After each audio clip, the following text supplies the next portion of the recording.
Much of the book of James is about wisdom. Wisdom. We talked a little bit about this last week. Oh, by the way, I'm going to try looking at the camera a little bit more. Craig mentioned this. A whole lot of our congregation is in that box. Hi, guys.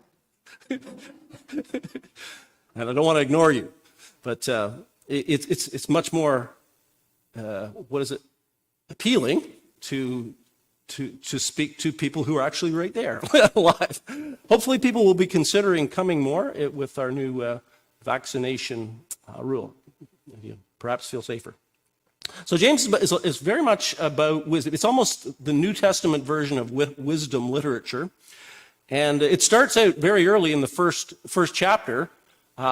James says, if any of you lacks wisdom, would any of you fall into that category, do you suppose? Let them ask, if any of you lacks wisdom, let them ask of God, who gives to everybody liberally and does not upbraid. I think it's the King James stuck in my head here. Upbraid, I guess it's like, does not scold, does not, reprimand. And it will be given to you. So it's one of the promises of God. There's more to that, but it says, if any of you lacks wisdom, and to me, this is a great promise of God to lay hold of, because if you're like me, which you probably are, unless you're just brimming full of wisdom and you know what to do in every circumstance, we're constantly running into circumstances and life events that baffle us, and we're not quite sure how to proceed, what we should do next. So at that point, we lack wisdom. So what this is saying is, if you lack wisdom, ask God, and He'll give it to you. So to me, that's a great promise prayer to when you're praying to latch on. You say, you said you'd give me wisdom. It's okay to pray that way, by the way, to hold God to God's promises. And, so I do that because I often find myself in those situations. And I find, people probably do not consider me particularly wise, but I'm wiser from doing that than I otherwise would be. So I strongly recommend that. So wisdom is a big thing in James. We talked about the taming of the tongue last week, you may recall, if you were tuned in. And that's there's a lot of wisdom in that whole enterprise. But it's a big thing. Wisdom and the concept of wisdom is a big thing all through the Bible. Going back into the Old Testament, or what the Hebrew Scriptures, as they're now more commonly referred to. And sometimes wisdom is personified. I'm going to get to that in a minute, where wisdom kind of speaks as in the first person, I, wisdom. There are 5 books in the Old Testament which are called Hebrew poetry and wisdom literature. And there's other chunks of wisdom in other books, but these are mainly. So Job, they're all together too. You'll find a chunk of them in the Old Testament. So you find Job, Psalms, Proverbs, Ecclesiastes, and Song of Solomon. And these are called wisdom literature, and they're full of the wisdom of the day. A lot of them have been considered to have been either from the mouth of Solomon, or perhaps Solomon was a collector of them. In fact, it's in Proverbs it seems more like Solomon collected proverbs of wisdom. So if you remember Solomon, when he became king, God said to him, "Okay, Solomon asked me for something," and Solomon scratched his head and prayed a little bit and said, "You know what? I don't know how to handle all these people." If you can imagine, a whole nation that he was to rule and govern. He says, "I could use some wisdom." And God says, you have asked well. And because you didn't ask for riches and, glory and all that, I'm going to give you that too. So Solomon has the whole thing. But wisdom right there is elevated to a high degree. Job, of course, is, if you read Job, it's a tough book to read. It's much about the reality of suffering and why it happens and how we are to view it. Is it all because, God's getting us for something? And Job clearly teaches that that's not the case. God allows suffering for a purpose to bring about character and change in people's lives. But it's much more than that. So then Proverbs are this lists of wise sayings, and Ecclesiastes, it's a fun book. Ecclesiastes should read. We actually had it referred to in one of our meetings this week. Somebody said, it's somewhere in the Bible, this saying. And I said, I know it's in Ecclesiastes, and I looked it up. So I'll just, a little taste of Old Testament wisdom here. From Ecclesiastes 4, verse 9. 2 are better than 1, because they have a good return for their work. If one falls down, their friend can help them up. But pity the one who falls and has no one to help them up. Also, if 2 lie down together, they will keep warm. But how can one keep warm alone? Though one may be overpowered, 2 can defend themselves. A cord of 3 strands is not quickly broken. So is that not wise? Has that changed over the millennia? No. So, 2 are better than 1, 3 is better than 2. So that's basically a very poetic way of saying that kind of stuff. So back to the whole kind of personalization of wisdom. And in Proverbs, that happens. So it tells us, the men's breakfast here a week ago, yesterday, I guess, was looking at some of the Proverbs about wisdom. I forget whether this was one of them. For wisdom is more precious than rubies, and nothing you desire can compare with her. She's often given a female gender wisdom. Interesting. I don't know why that would be. No, we're not even. So then it takes on this first person. I, wisdom, dwell together with prudence. I possess knowledge and discretion. To fear the Lord is to hate evil. I hate pride and arrogance, evil behavior and perverse speech. Counsel and sound judgment are mine. I have understanding and power. By me kings reign. And it goes on. I'll jump to verse 22. The Lord brought me forth as the first of his works before his deeds of old. I was appointed from eternity, from the beginning, before the world began. So the plain teaching of this is that God is the source of all wisdom, and in wisdom, he made the universe and everything that's in it. It's all put together by the wisdom of God. And so for us to understand anything about God or the world or the universe, we need to tap into the wisdom at some point. Excuse me. Now, one of the things that I'm sure you already know, but just to reemphasize, is it's not the same as knowledge. It's not the same as knowledge. Knowledge and wisdom are 2 very different things. Although it says here, wisdom contains knowledge. It uses knowledge, but it's not the same thing. So for instance, knowledge, we learned a lot of knowledge back in school. Remember back when you learned all the kings and queens of England and their dates and when they reigned, and we promptly forgot what that was. So that's knowledge, but it's not particularly wisdom. Wisdom, in fact, the word in the Hebrew, as I understand it, not having studied much Hebrew, it's the kind of the same word that is used for the skill, for having a skill, like a life skill. So, for instance, if you can play the piano, or if you can make clothing, or if you can bake, or if you can play the violin, all these different skills that we have. Whether you're a machinist or a carpenter of some kind. So these are practical things that you have a know-how about, and so they take that same word and apply it. It's the know-how of life, how you actually can live life well. That's wisdom. So if you stop and think about it, it makes a lot of sense. So say you're a baker. My daughter's a professional baker, so it sometimes comes to mind. So if you're baking things, you have to have, for instance, a lot of patience, and you have to take great care. You can't just slap things together and hope for the best. You have to put things in the right order. You have to, I don't even know how, but as I understand it, you do. And, you have to wait for it to rise and at the appropriate times and beat it back down and let it, I don't know.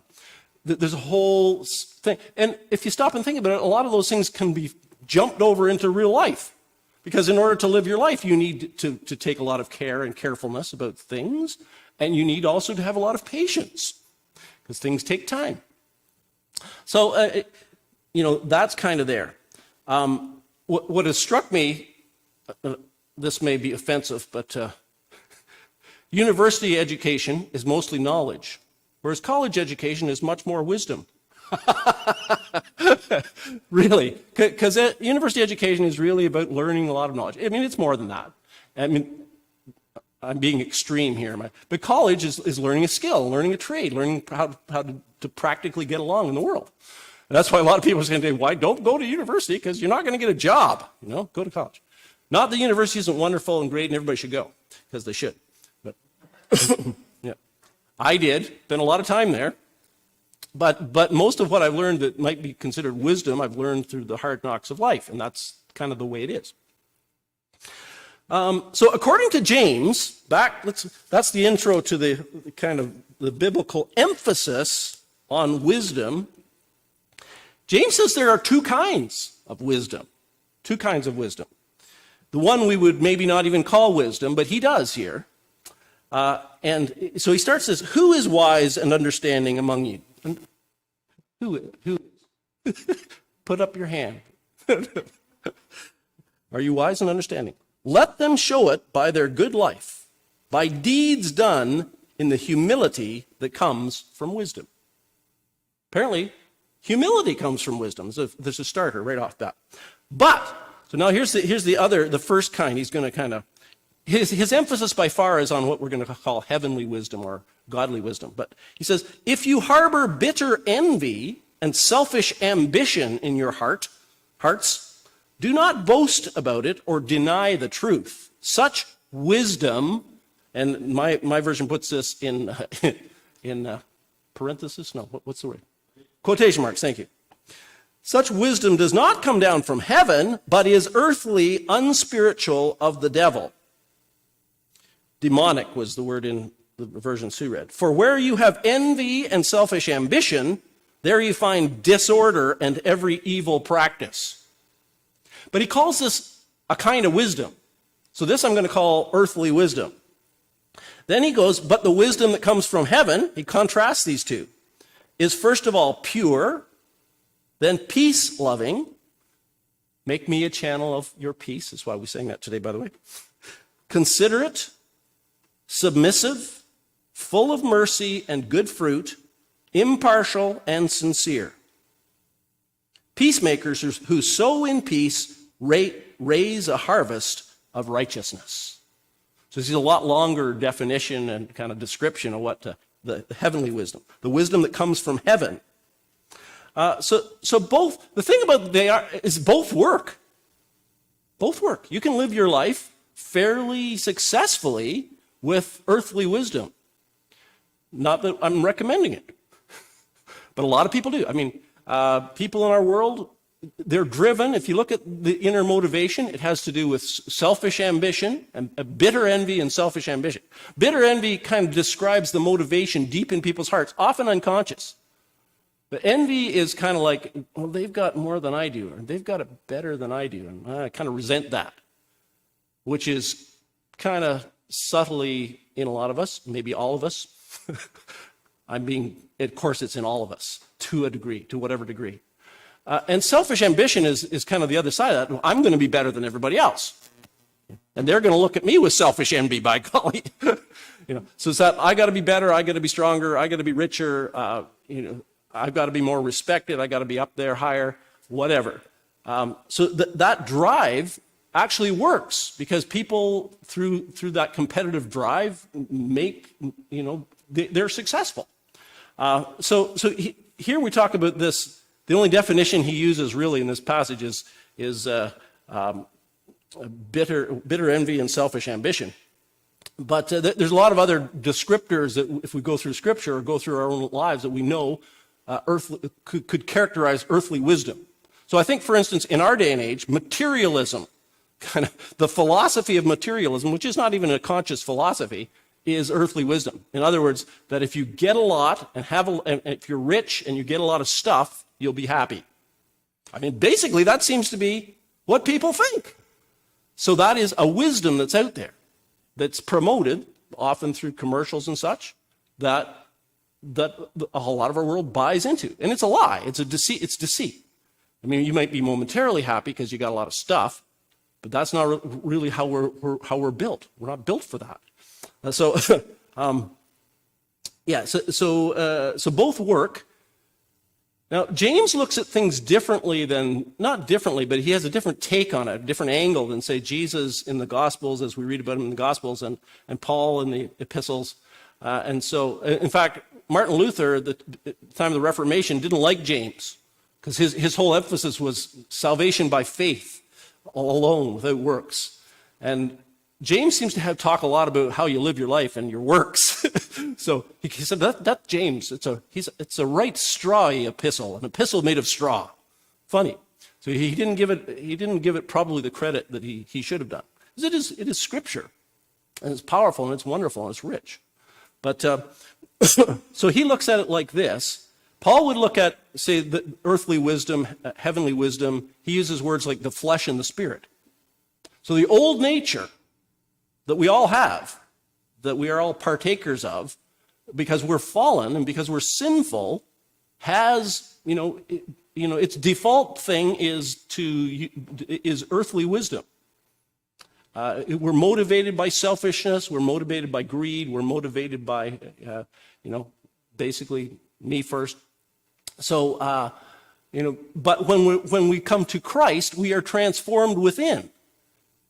And what is described here as heavenly wisdom is actually the character of Jesus Christ, which is now built into us miraculously by God's grace.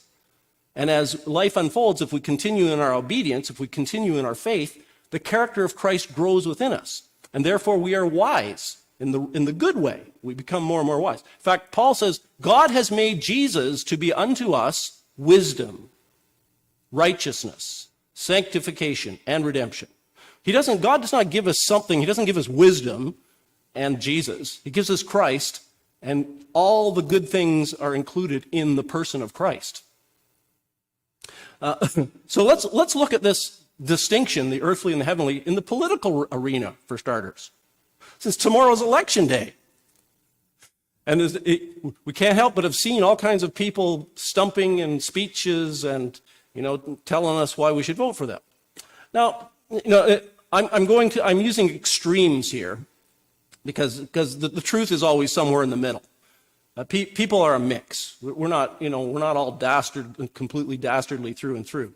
A politician, as you can well imagine, many are motivated by some degree of selfish ambition. But also, many also have a real concern for people, or their country, or their fellow citizens, right? So the extreme of earthly wisdom in that sphere would be they'll say whatever will get them into power. So listen carefully. They promise the moon. They'll take whatever opportunities they can to quash their opponents or detractors.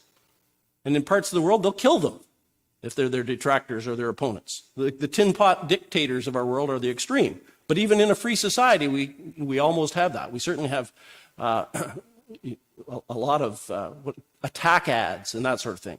But even in Russia these days, the leader there, he brooks no opposition, and people have mysteriously died and disappeared. So that's earthly wisdom. Kind two. So heavenly wisdom in politics, people that really care.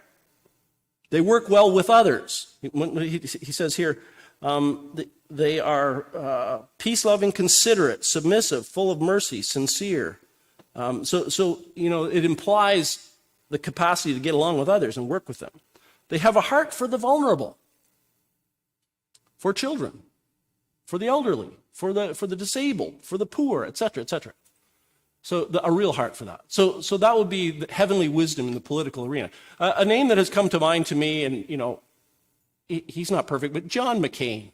Kind of an admirer of John McCain. He died about 3 years ago. He was a senator in the U.S., and he ran for president, as you may recall. And he lost.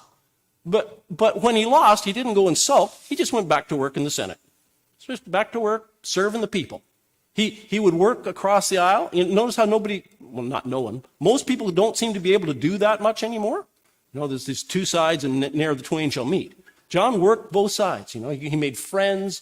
He wasn't perfect, but he just seemed to have a real heart to serve and the interests of the nation at heart. So how about we look at the commercial arena? Well, kind one, the earthly wisdom, they'll do whatever it takes to make a buck and beat out the other guy. Whatever it takes. And, like the crash of 2008, that's not so long in our minds, so far back in our minds, which was pretty deadly, especially in the West. But a lot of that had to do with corrupt practices in business. And I'm not much of an economist.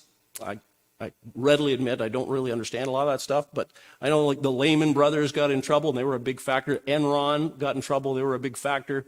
And they were doing stuff like leveraging loans. So, loans for, millions of dollars were based on hundreds of dollars. I'm using hyperbole here, but they leveraged money and it just really wasn't there. And then it all fell apart.